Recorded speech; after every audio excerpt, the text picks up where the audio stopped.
제목을 따라해 주시기 바랍니다. 돌아오라. 이러한 제목으로 은혜를 나누겠습니다. 서양의 문물들이 막 들어오기 시작하면서 우리나라에 신기한 것들이 많이 들어오게 되었죠.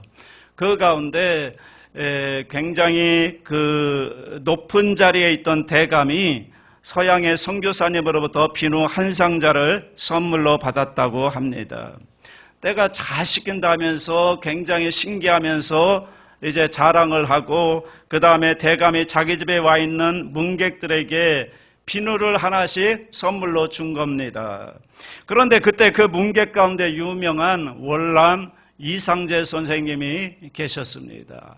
이상재 선생님은 여러분도 아시는 대로 그리스도인이고요. 그리고 독립협회를 통해 독립운동을 하셨고요. 그리고 우리나라의 미래를 위해서 굉장히 힘썼던 민족의 지도자입니다.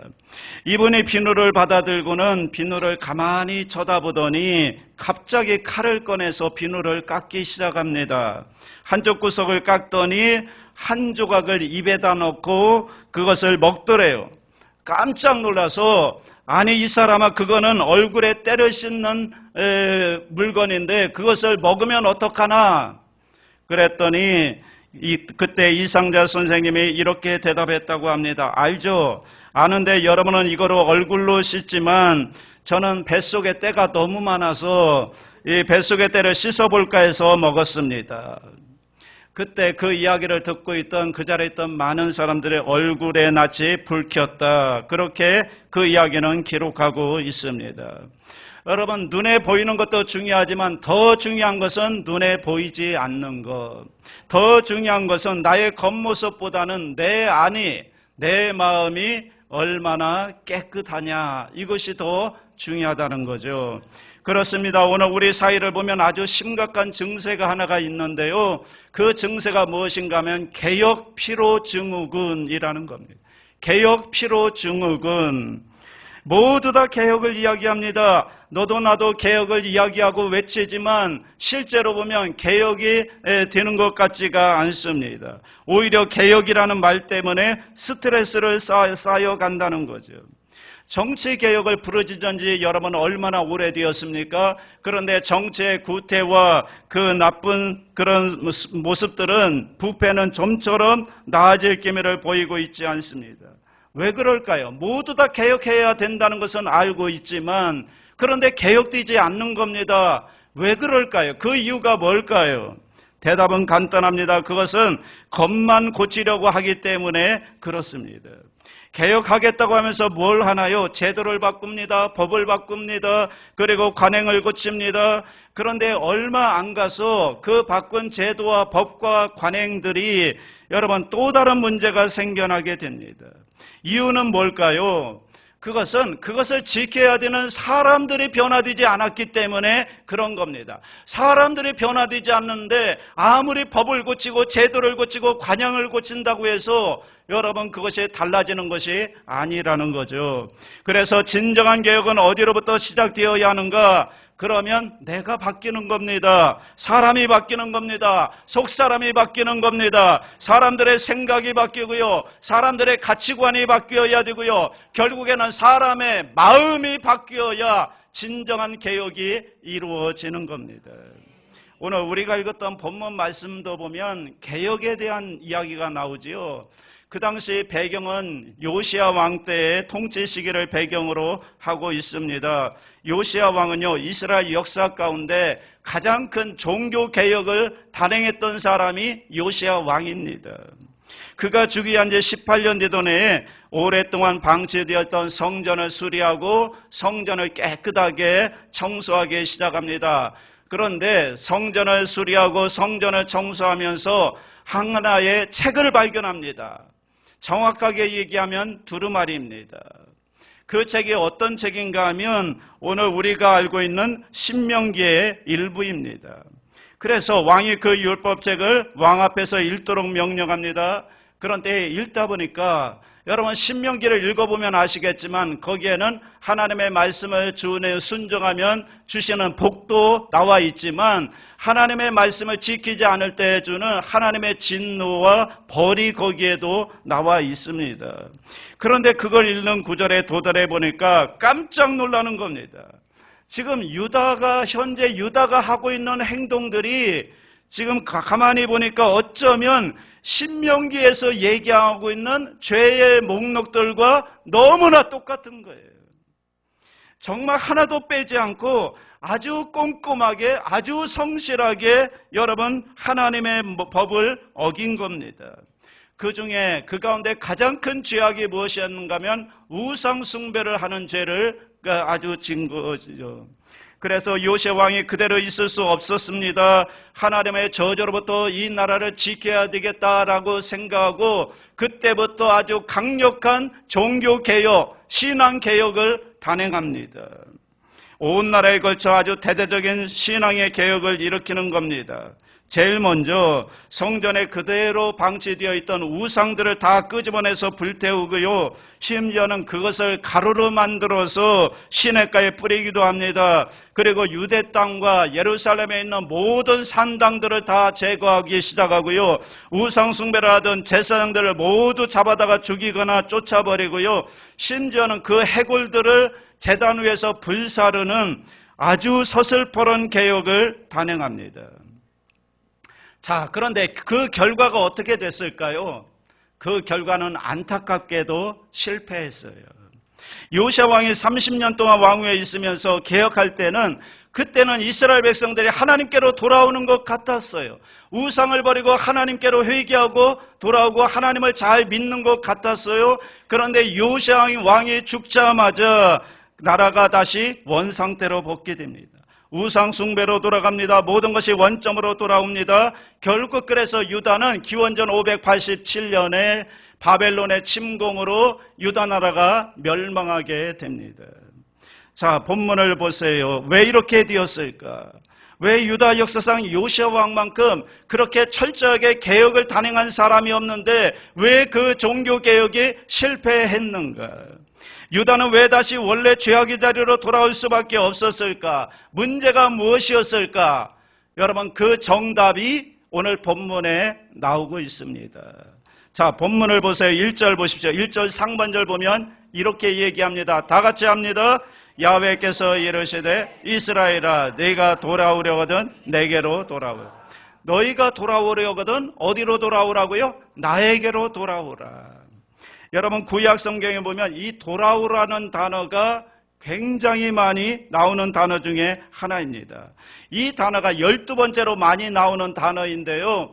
그런데 예레미야서에서만 해도 100번이나 나옵니다. 돌아오라 돌아오라 돌아오라. 예레미야서에서만 몇 번 나온다고요? 100번이 나와요. 왜 이렇게 많이 나올까? 왜 하나님이 이 돌아오라는 말씀을 많이 하셨을까? 그러면 거기에는 두 가지 이유가 있다고 생각해요.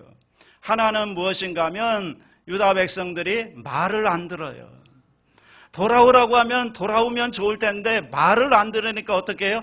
또 얘기하는 거예요. 또 돌아오라고 하는 언제까지요? 돌아올 때까지 돌아오라고 말을 그래서 100번씩이나 말을 했다는 거죠. 또 하나는요. 중요한 일이기 때문에 이건 안 하면 안 되는 일이에요. 그래 뭐 안 해도 돼 뭐 할 수 없지 이게 아니라는 거죠. 여러분 안 돌아오면 끝나는 거예요. 안 돌아오면 안 되는 일이에요. 꼭 돌아와야 되는 거예요.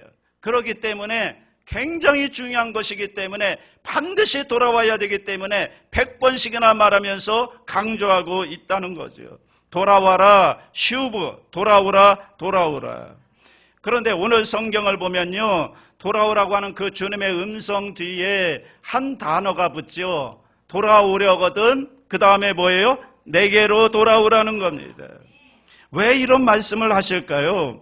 그 이유는요. 지금 유다 백성들이 자기들은 돌아왔다고 얘기해야 하는 거예요. 아 돌아왔는데 왜 하나님은 자꾸만 돌아오라고 말씀하시는가? 그래서 앞장에 3장 22절 하반절 보시면 이렇게 나오죠. 다 같이 합니다. 보소서 우리가 주께 왔사오니 주는 우리 하나님 야훼이심이니.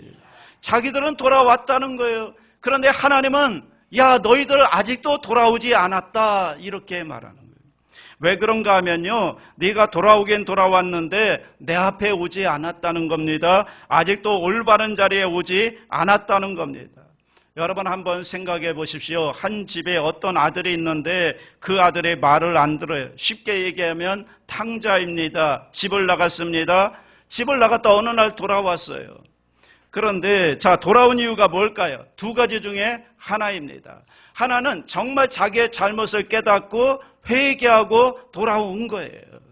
아, 나가보니까, 고생하면서 나가보니까 아버지의 집이 정말 은혜의 그러한 장소였구나, 품이었구나. 그리고 아버지 앞에 부모님의 은혜를 생각하면서 회개하면서 진짜로 돌아오는 경우가 있고요. 두 번째는 나가보니까 뭐예요? 고생이에요. 돈이 떨어졌어요. 힘들어요. 그러니까 돌아왔어요. 여러분, 두 번째 케이스를 경우를 보면 그러면 나갈 확률이 또 있는 거죠. 돌아온 겁니까? 안 돌아온 겁니까? 안 돌아온 거예요. 또 언제든지 나갈 수 있는 거예요. 지금 이스라엘 백성들이 바로 그와 같다는 겁니다. 너희가 내 앞에 와 있기는 한데 정말 돌아온 거냐? 이것을 묻고 있는 겁니다. 너희가 정말 돌아오려거든 내게로 돌아오라는 겁니다. 그러면서 돌아오는 길을 보여주십니다. 어떻게 해야 돌아올 수 있는지, 어떻게 해야 진짜 하나님께로 돌아올 수 있는지를 주님께서 이제 말씀해 주십니다. 자, 1절 하반절부터 2절을 다 같이 합니다.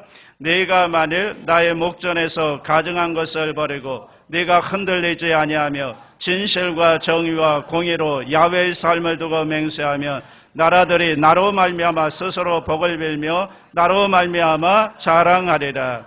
여기 보면 가증한 것이 나오죠. 이 가증한 것을 히브리어로 시쿠츠라는 말인데 이것은 주로 이스라엘 백성들이 우상 숭배와 관련된 죄를 지을 때 사용하는 단어가 시쿠츠, 가증한 것, 그러니까 우상 숭배예요. 그런데 그러한 삶을 버리라고 합니다. 버린다고 하는 말은요, 옆으로 빗나가다, 고개를 돌리다, 제거하다, 완전히 끝내다, 그런 뜻이 있습니다. 그러니까 가증한 것, 즉 우상 숭배하는 일들을 버리는 겁니다. 버리는데 완전히 버려라. 다시는 그것에 눈도 주지 말아라. 완전한 단절을 하고 돌아오라는 겁니다. 그런데 여러분, 이게 쉽지 않잖아요. 이스라엘 백성들이 이 일을 못한 거예요. 그러니까 지금 하나님께서 뭐라고 말씀하세요? 이어서 네가 흔들리지 말아라. 흔들리지 아니하며 이렇게 말하죠. 흔들리다는 히브리어로 누드예요. 좀 야한 말이죠. 누드. 이 말의 뜻은 뭐냐면 이리저리 움직이다, 뭐 흔들리다, 뭐 방황하다, 그런 뜻을 가지고 있습니다. 그러니까 이스라엘 백성들이 돌아오기는 돌아왔는데 왜 완전하게 돌아오지 못하는가 하면 흔들리는 거예요. 왔다 갔다 하는 거예요. 하나님과 우상 사이에서 양다리를 걸치면서 흔들리는 겁니다. 여러분, 차라리 아예 하나님을 떠나면 깨끗할 거예요. 그런데 그들은 하나님을 떠나지 않아요. 절대로 하나님 떠나지 않아요. 그러면서 동시에 우상도 떠나지 않는다고요. 양쪽에 가운데 서서 막 왔다 갔다 흔들리고 있는 겁니다. 그러면서 그들은 얘기하는 겁니다. 하나님, 우리는 한 번도 하나님 떠난 적이 없습니다. 지금 하나님 앞에 돌아왔어요. 그런데 여전히 곁눈질로 그들은 지금 뭘 바라보고 있어요? 우상을 바라보고 있고요. 그리고 여전히 세상을 바라보고 있는 겁니다. 하나님을 섬긴다고 하면서 여전히 우상도 섬기고요. 그리고 자기의 어떤 쾌락과 자기의 어떤 죄와 자기의 어떤 욕심도 여전히 짓고 있는 거예요. 그러니까 신앙생활하면서 하나님을 섬기면서 또 세상에서는 일주일간 자기의 쾌락을 위해서 욕심을 위해서 죄를 지으면서 그렇게 여전히 동행에 짓고 있는 거죠. 그러니까 하나님과 우상의 경계선에 서서 그들의 마음이 흔들리는 겁니다. 그래서 얘기하기를 하나님, 우리가 주님께 돌아왔습니다. 그런데 하나님은 뭐라고 말씀하세요? 야, 너 아직 돌아온 거 아니야. 이렇게 말씀하고 있다고요. 열왕기상 18장 21절에 보시면요, 엘리야 선지자가 이스라엘 백성들을 향해서 이렇게 말합니다. 너희가 어느 때까지 둘 사이에서 머뭇머뭇하려느냐. 이스라엘 백성들은요, 하나님도 포기하지 않았어요. 그러면서 우상도 포기하지 않은 거예요. 바알신도 포기하지 않은 거예요. 하나님을 믿으면서 또 믿는 구석이 있는 거죠. 오늘 그래서 하나님께서 우리에게 말씀하시는 겁니다. 돌아와라. 머뭇거리지 말고 결단해라. 하나님께 돌아와라. 우상을 끊어내고 하나님께 돌아와라 말씀하시는 겁니다. 그리고 이어지는 2절 다시 한번 보겠습니다. 2절 다 같이요. 진실과 정의와 공의로 야훼의 삶을 두고 맹세하면 나라들이 나로 말미암아 스스로 복을 빌며 나로 말미암아 자랑하리라. 돌아온 게 아니에요. 지금 그냥 그 경계선에 서서 왔다 갔다 흔들리고 있는 겁니다. 그러다 보니까 어떤 일이 일어나는가? 그러면 진실과 정의와 공의로 맹세해야 된다는데 이걸 못한다는 거예요.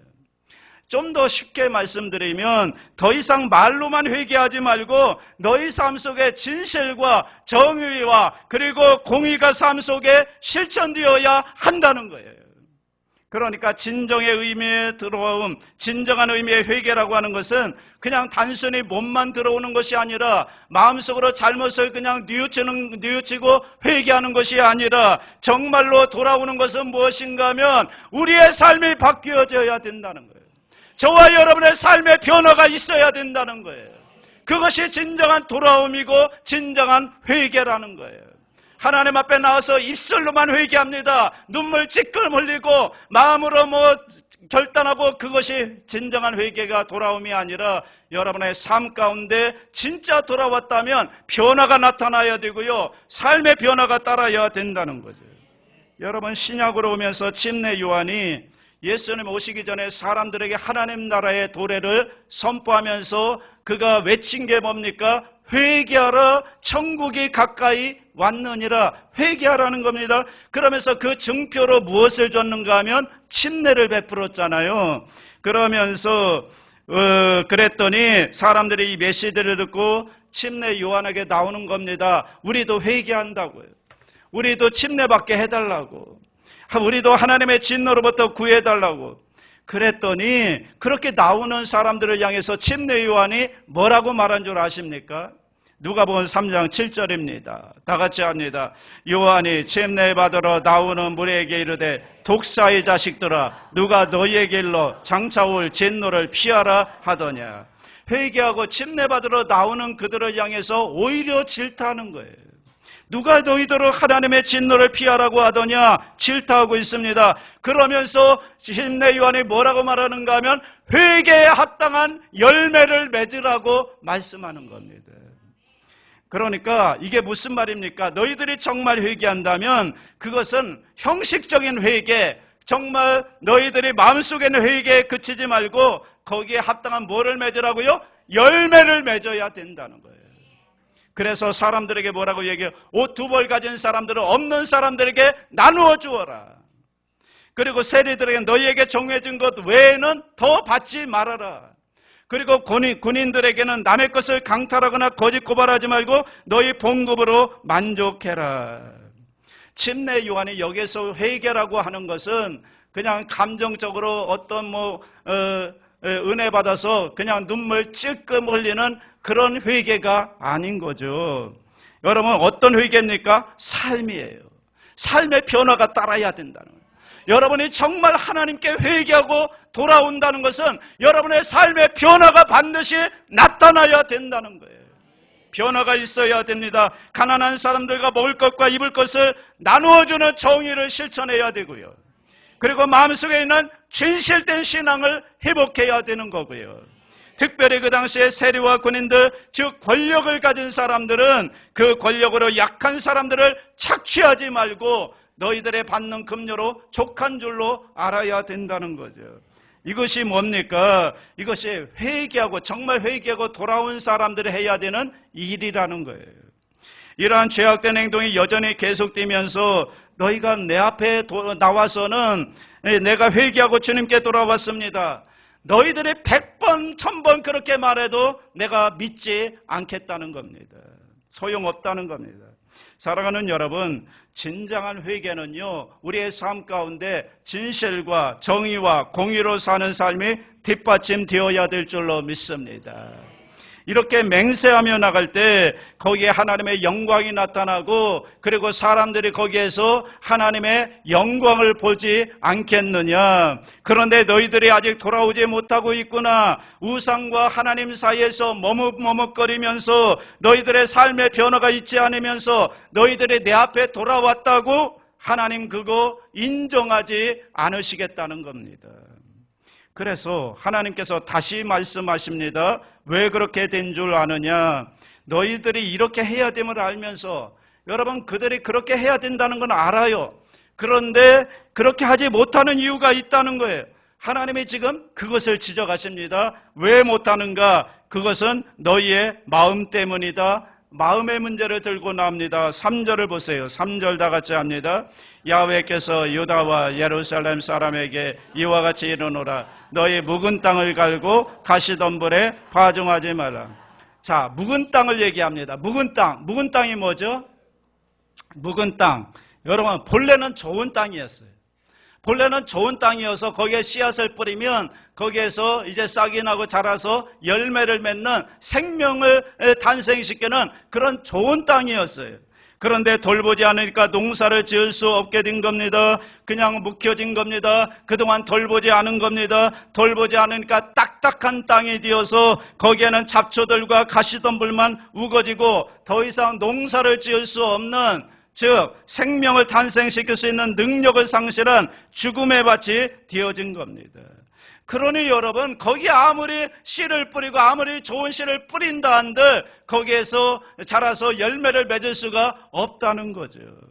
그러니 이런 묵은 땅에 아무리 좋은 씨를 뿌린 듯 무슨 열매를 맺겠느냐? 여러분, 우리 마음이 그렇다는 거예요. 우리 마음이, 너희 마음이 그렇다. 너희 마음이 묵은 마음이구나. 너희 마음이 묵은 밭처럼 딱딱한 마음이 되었구나. 이기심과, 거기에는 이기심과 호의식과 욕망과 욕심과 죄악의 불들만 가득 자라고 있구나. 그러니까 여러분, 그것을 갈아엎지 않고는, 그 묵은 마음을 갈아엎지 않고는 여러분 거기에서 열매를 맺을 수가 없다라는 것입니다. 씨앗이 떨어진다고 해도 거기에 무슨 생명의 역사가 있겠느냐? 너희 마음을 갈아엎으라는 겁니다. 왜 지금 너희가 그 길을 알면서도 내 앞에 돌아오지 못하고 있는가? 그러면 뭐예요? 마음이 딱딱해졌다는 거예요. 마음이 묵은 밭이 되었다는 겁니다. 그러므로 마음을 어떻게 하라는 겁니까? 갈아엎으라는 겁니다. 마음을 기경하라는 겁니다. 그래야 거기에 씨앗이 떨어져서 열매를 맺지 않겠느냐? 밭 가는 자에게 먹을 것을 주시는 주님께서 마음밭을 가는 자들에게 기쁨을 주신다는 겁니다. 진실과 정의와 공평의 열매를 맺게 해 주신다는 겁니다. 그러면서 그 다음 4절 보시면 더 정확한 답안을 주십니다. 다 같이 합니다. 유다인과 예루살렘 주민들아, 너희는 스스로 할례를 행하여 너희 마음 가죽을 베고 나 야훼께 속하라. 그리하지 아니하면 너희 악행으로 말미암아 나의 분노가 불같이 일어나 사르니 그것을 끌 자가 없으리라. 할례를 얘기해요. 스스로 할례를 행하여 너희 마음 가죽을 베어라. 여러분, 할례라는 게 뭘까요? 할례, 의학적으로는 남자들의 포경 수술이죠. 그런데 이스라엘 백성들은 난지 8일이 되면 전부 다 할례를 행해야 했습니다. 그런데 왜 이스라엘 백성들에게 할례를 받게 했을까? 왜 하필이면 표피를 베라고 했을까? 이스라엘 백성들은 이것이 자기들의 하나님의 자녀가 되었다는 증거인 겁니다. 왜 이것이 하나님의 자녀가 되었다는 증거일까요? 그들은 남성의 표피를 자르면서 이렇게 하나님 앞에 고백하는 겁니다. 나는 생식 능력이 없는 사람입니다. 그런데 만일에 하나님 나에게 아들이 주어진다면, 자녀가 주어진다면 그것은 내 것이 아닙니다. 하나님이 나에게 주신 겁니다. 이 고백이 할례 속에 담겨져 있는 겁니다. 그래서 이스라엘 백성들은 할례를 받으면서 어떤 고백을 하는가 하면 나는 하나님의 자손입니다. 나는 하나님께 속한 사람입니다. 나는 하나님의 뜻으로 태어난 사람입니다. 나는 하나님의 백성입니다. 이 고백을 하면서 할례를 받는 겁니다.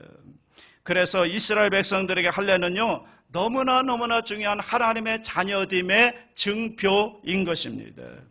자, 그런데 문제는 어디 있나요? 겉으로 분명히 하나님의 자녀라는 표식이 있어요. 그런데 문제는 무엇인가 하면 그들의 마음이 문제였다고요.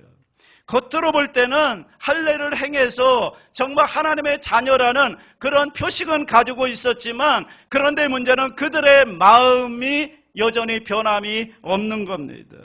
마음을 들여다보니까 마음이 묵은밭이고요, 여전히 마음은 세상 사람과 다르지 않고요, 여전히 사탄의 자녀와 다를 것이 없는 겁니다. 그래서 지금 어떻게 하라는 겁니까? 마음의 할례를 받으라는 거예요. 마음 가죽을 베라는 겁니다. 몸에 새긴 표식으로 하나님의 자녀가 되는 것이 아니다. 너희 안에 하나님이 주시는 마음의 할례를 받아야 진짜 하나님의 자녀가 된다는 겁니다.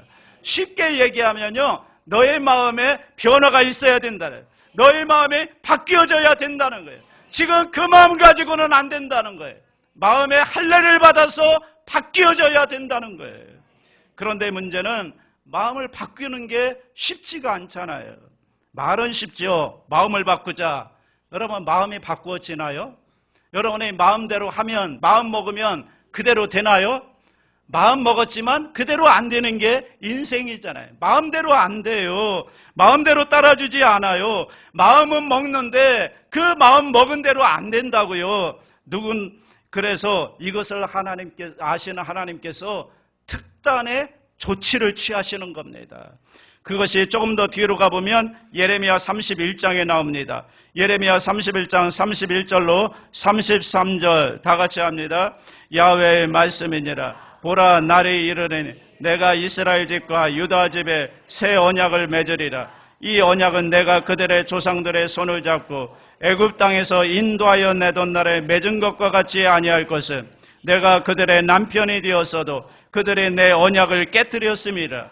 야훼의 말씀이니라. 그러나 그날 후에 내가 이스라엘 집과 맺을 언약은 이러하니 곧 내가 나의 법을 그들의 속에 두며 그들의 마음에 기록하여 나는 그들의 하나님이 되고 그들은 내 백성이 될 것이라. 야훼의 말씀이니라. 지금요, 예레미야가 뭘 지적하는가 하면 율법의 근본적인 한계를 지적하고 있는 겁니다.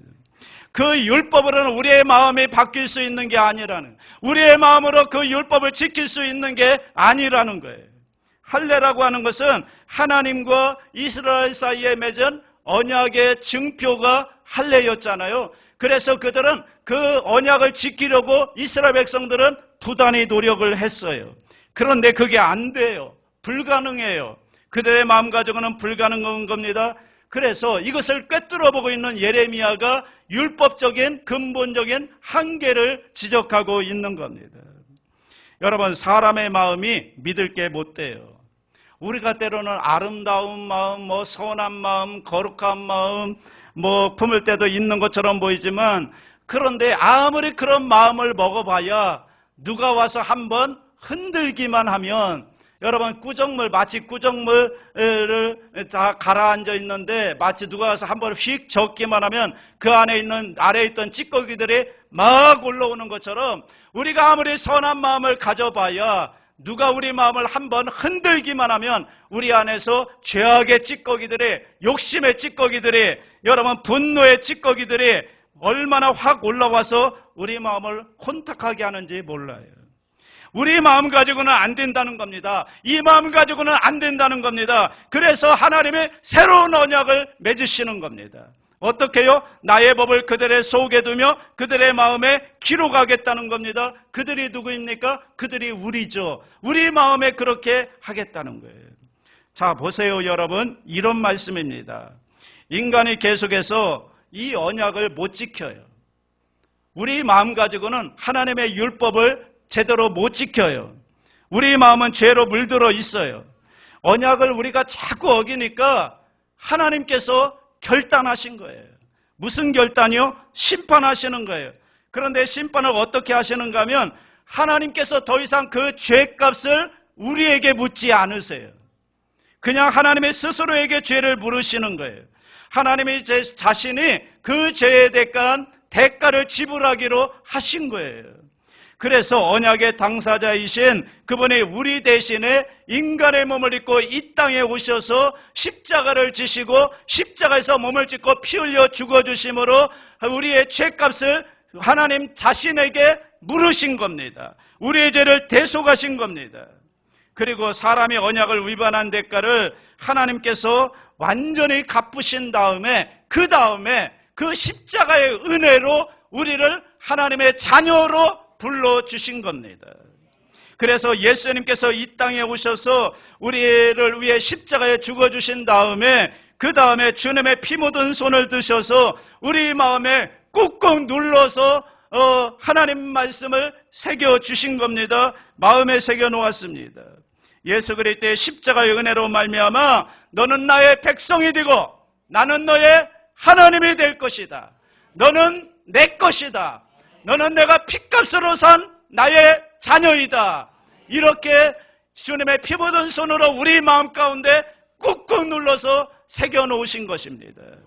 그래서 그로 말미암아 우리가 뭐가 된 거예요? 하나님의 자녀가 된 겁니다. 십자가의 은혜로 우리가 하나님의 자녀가 되었습니다. 이것을 놓치지 말라는 거예요. 사랑하는 여러분, 우리 마음은요 일종의 방과 같아요. 그 마음에 무엇을 담아두느냐에 따라, 누가 우리 마음에 함께 하느냐에 따라 우리의 인생은 달라질 수밖에 없습니다. 우리가 지내는 방에 밥상을 놓으면요 뭐예요? 식당이에요. 책상 갖다 놓으면요 공부방이 돼요. 방석을 깔아 놓으면요 응접실이 되어요. 이불을 깔면 침실이 되어요. 그러면 담요를 깔아 놓으면 뭐가 될까요? 예, 도박장이 됩니다. 우리 마음이 그렇다는 거예요. 그러니까 우리 마음에 무엇이 있느냐, 누구와 함께 하느냐에 따라 우리 인생은 달라질 수밖에 없다는 겁니다. 아무리 좋은 집이라 하더라도요 그 안에 죄수를 가두어 놓으면 그 집은 뭐가 되는 겁니까? 감옥이 되는 거예요. 그런데 아무리 허름한 집이라도 거기에 내 주 우리 주 예수 그리스도를 모셔놓으면 그 집이 뭐가 되는 겁니까? 천국이 되는 거예요. 천국. 중요한 것은 오늘 내 마음이 얼마나 넓으냐가 아니고 내 마음이 얼마나 의지가 있느냐 이것이 아니라 내 마음 가운데 누가 계시느냐, 여러분 마음 가운데 누가 계시느냐, 누가 계시느냐에 따라서 저와 여러분의 인생이 달라지는 것입니다. 우리 마음속에 누가 계시나 한번 보십시오. 예수님이 계신가 보십시오. 여전히 예수님이 여러분의 마음의 주인이신가 한번 살펴보십시오. 여러분, 주님이 주인이셔야 돼요. 주님이 우리 마음의 주인으로 오셔야 돼요. 주님이 여러분 마음의 주인이 되어주셔야 돼요. 날마다 주님이 우리 마음을 주관해 주시지 않으면 우리는 또 실패할 수밖에 없어요. 여러분, 내가 아무리 결단하고 또 결단한다 하더라도 내 마음 가운데 주님이 주인이 되지 않고 내가 주인 되어서 살면 우리는 또 넘어질 수밖에 없고 또 실패할 수밖에 없는 겁니다. 주님이 주인이 되셔야 됩니다. 그래서 우리의 마음을 누구께 드려야 되는 거예요? 주님께 드려야 되는 겁니다. 여러분 마음에 누가 계십니까? 여러분의 마음의 주인은 누구이십니까? 여러분 여전히 나라고 생각하십니까? 나라는 존재는 한 치 앞도 모르잖아요. 내일 무슨 일이 일어날지도 모르잖아요. 우둔하고 죄로 가득 찬 게 나이잖아요. 그런 내가 내 인생의 주인이 되어서 내 인생을 인도한다면, 이끌어간다면 여러분 우리 인생 소망이 없는 거예요. 그런데 온 우주를 창조하신 하나님, 모든 것을 아시는 하나님, 우리의 처음과 나중 되시는 하나님, 그 하나님의 우리 인생의 마음의 주인이 되어주셔서 우리의 선한 목자 되신 주님께서 우리의 인생을 이끌어 가신다면 여러분 거기에 소망이 있지 않을까요? 거기에 놀라운 여러분 축복이 있지 않을까요? 여러분 좀 우리의 삶이 달라지지 않을까요? 우리의 영원한 목자 되신 주님께서 내 마음의 주인 되셔서 나의 인생을 이끌어 가신다면 좀 여러분의 인생은 달라질 것입니다. 여러분 기대되지 않습니까?